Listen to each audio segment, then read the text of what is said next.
चुनावी रण में उतर चुकी सियासी सेनाएं, क्या होंगे चुनावी वादे, क्या हैं सियासतदारों के इरादे, कौन बनेगा धोरों की धरती का सरताज। इलेक्शन की हर खबर से रहिए बाखबर।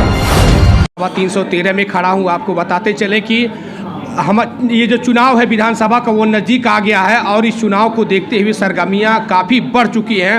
अब आपको बता दें कि हर एक जुबान पे कहीं न कहीं अपनी अपनी जो पार्टियां हैं उसको लेकर के लोग एक दूसरे को मैनिफेस्टो में बता रहे हैं और उसको लेकर के हम जानेंगे कि आगामी 10 मार्च को आखिर कौन सी सरकार आएगी और उसको लेकर के आम जनमानस से जनता की राय हम जानते हैं।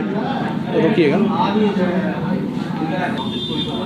सर, हमारे चैनल में आपका स्वागत है सर। बहुत बहुत धन्यवाद आपको।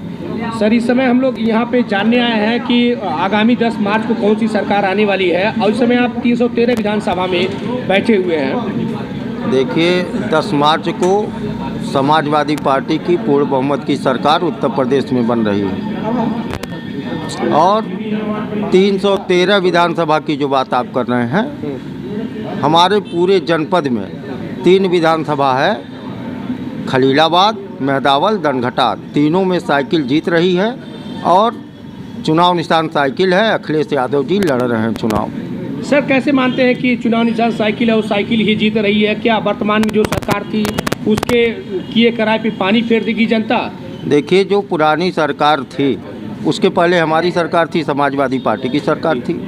जनता कंपैरिजन कर रही है कि अखिलेश यादव जी की सरकार में क्या काम हुआ है, बाबा जी की सरकार में क्या काम हुआ है। बाबा जी की सरकार में आप देख रहे हैं किसान परेशान, नौजवान परेशान, व्यापारी परेशान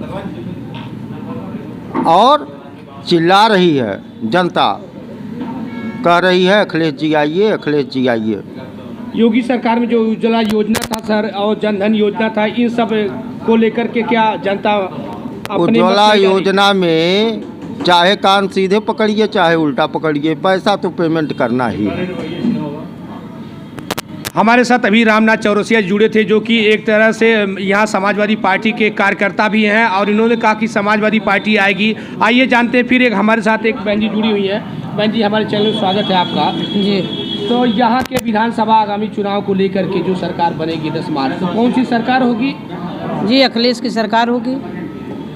ऐसा क्या आपको नजर आ रहा है अखिलेश जी की सरकार होगी? हमारे अखिलेश जी ईमानदार व्यक्ति हैं और चैलेंज के साथ मैं कहती हूँ, संत कबीर नगर धरती पर मेहदावल आइए जिला पर हम लोग जिता करके साइकिल को। सर, अभी केंद्र सरकार ने बजट प्रस्तुत किया है। इस बजट को लेकर के व्यापारी वर्ग को काफ़ी लाभ देखा जा रहा है। इस संदर्भ में क्या लाभ? इस बजट में व्यापारियों के लिए कुछ नहीं है। ये बजट पूरी तरह से फ्लॉप बजट है। इनके पास बताने को कुछ नहीं रह गया। ये बताते हैं कि ये हमारा जो बजट है ये 25 सालों की है। मैं कहता हूँ कि कोरोना में व्यापारी टूट गया, दुकानें बंद हो गई और व्यापारी आज दूसरे के यहाँ काम कर रहा है, कर्ज में लदा हुआ है, तो उसको तत्काल राहत चाहिए। इन्होंने एटीसी में कोई राहत नहीं दी और ना ही इन्होंने बजट में कोई ऐसा प्रावधान बनाया कि जो व्यापारी पूरी तरह कोरोना काल में टूट गए हैं उनको फिर से उठाया जा सके। हमें इस बजट से ये उम्मीद थी कि माननीय नरेंद्र मोदी जी व्यापारियों के लिए कुछ अच्छी योजनाएं लेके आएंगे।